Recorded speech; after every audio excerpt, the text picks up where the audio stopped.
Hi guys, it's Greg from the Sentry Box. Welcome to another episode of X-Wing Flight Academy. In this episode, I'm going to be talking a little bit about the pilot cards and a little rundown of how a turn actually works and the different phases. So, talking about the pilot cards, if you have a look at one, you'll see a bunch of different numbers on there. You also have the pilot's name at the top and some artwork of them. And then the different numbers, we have the orange number, which is their pilot skill. The red number is their attack value. Green is their agility or their defense value.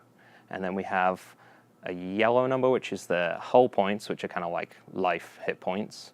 And shields, which are another type of hit point as well.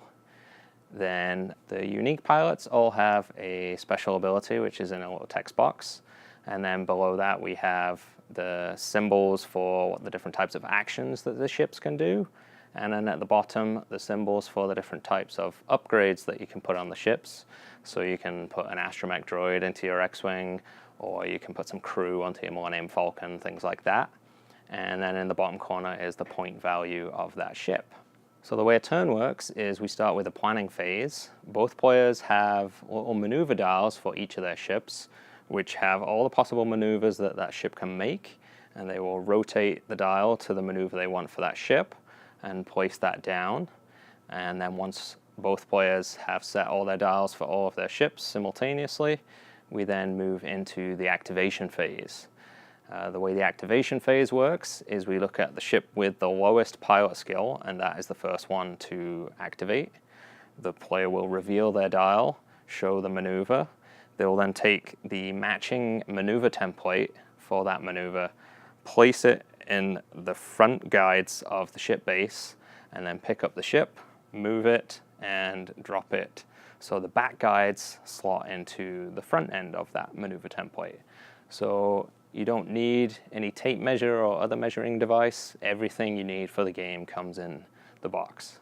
So once that ship has performed its maneuver, it gets an opportunity to do one of the actions available to it, and I'm going to go into more detail on some of the advanced mechanics in a future episode.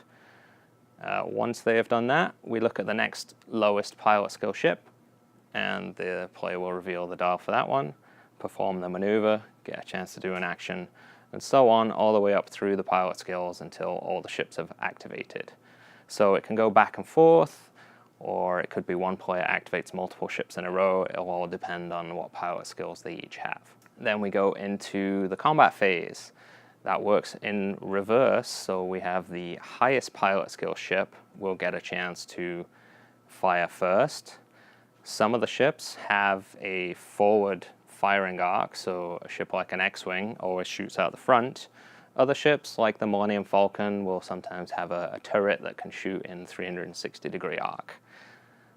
But each ship in pilot skill order gets a chance to pick a target. They each pick a ship that is within their firing range and within their firing arc, and then they roll attack dice. The defender rolls their defense dice, and sometimes ships blow up or damage is done.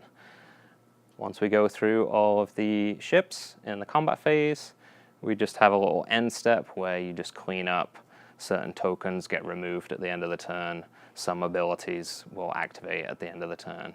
And then that is the turn over, and you go back to the planning phase for the next turn.